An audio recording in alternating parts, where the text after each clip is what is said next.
My name is Winnie M. I was born in Zambia, the central part of Africa, and to be specific, in Ndola, the Copperbelt province.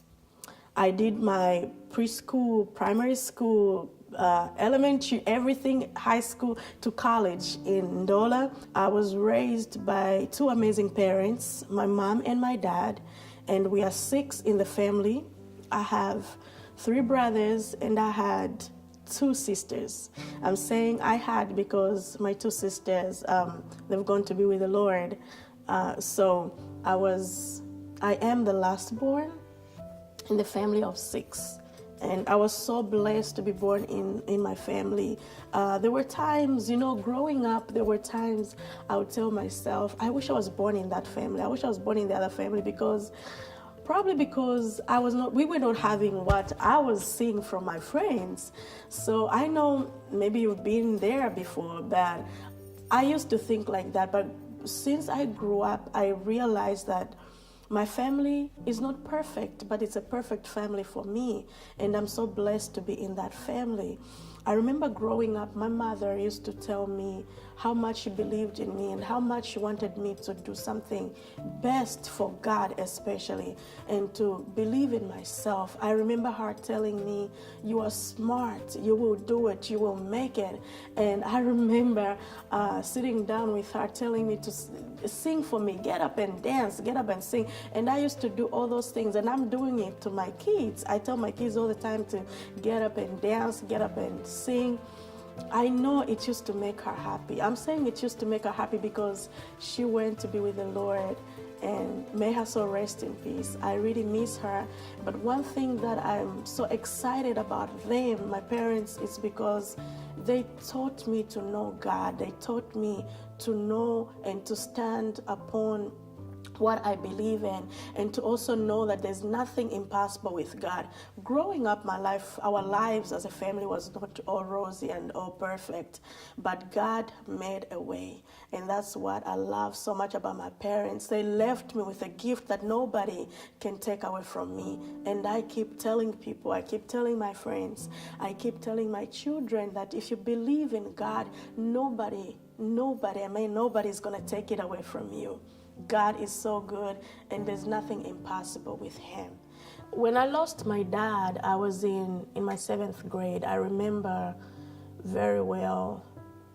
I didn't see him really getting very, very sick. I know, to my counting, even if I was young, he only got sick for 12 days. So on the 1st of April, my dad complained. He came back home early from work, and he complained, I think, about head. I think he said he had headache or something. My mom was not around. And when she came back, I can't remember very well where she went, but when she came back, she found my dad home and he was not feeling well. And I remember in the night, they took my dad to the hospital, and he was admitted at the hospital for 4 days. On the 4th of April, I remember he came back home. And after 4 days again, on the 8th, he went back in the hospital. And on the 12th, he died. And that was a shift. For me, it was a big shift. For my mom, my brothers and my sisters, it was a big shift because my father was the only one who was working. He was like a breadwinner of the family. And my mother was not working. She loved farming, and she didn't have a job, like a job outside home. The job she had was taking care of us. So it was a shift. It was terrible. I remember because my brother was in boarding school. He had to come back because there was no money to pay for his school fees. And we had to switch schools. We had to move out of the house. We had to move to a different neighborhood that was not even like the neighborhood that we stayed before. So life became hard. It really changed from good to bad. I remember sometimes just having one meal a day, and my mom telling us, it's gonna be okay. I'm so sorry. Oh my gosh. Yeah, she would just say, it's gonna be okay, and just believe in God. Just believe in God. And I remember after, because remember I said that was like in my 7th grade, so now we had to go to high school in the 8th grade. I remember going to school, and if the system that time, I don't know by now, but that time the system in Zambia was, if you haven't paid your school fees, you're not going to be in class. So I remember most of the times not being in class because there was no money for me to pay for the school fees. So I would go to school in the morning and come back maybe half day of school because I didn't pay, and I don't want to tell my mom because she'll start crying. She didn't have a job, and she didn't have money to support all of us going back to school. So I would just continue going to school, even if I know that if there will be a mean teacher that will come in class, he'll end up sending me home because I haven't paid. And that's when I wrote this song called Wings. Because I started thinking, I was young, but I was just thinking, like, I wish I had wings. I was just gonna fly, because I started thinking, the birds, they look so free. The birds look so happy, and they would just be flying everywhere. And I'm there in my room thinking, if I had wings, maybe I was gonna fly and just go to God and just go to heaven and just tell him myself, like, can't you see what I'm going through? Can't you see what's happening?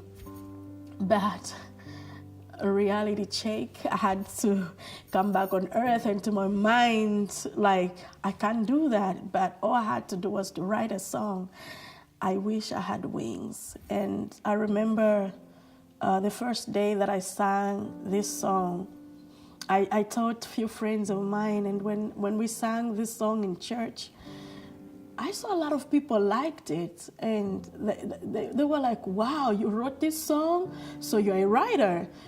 And I started discovering that I can write songs at a tender age. So it was rough.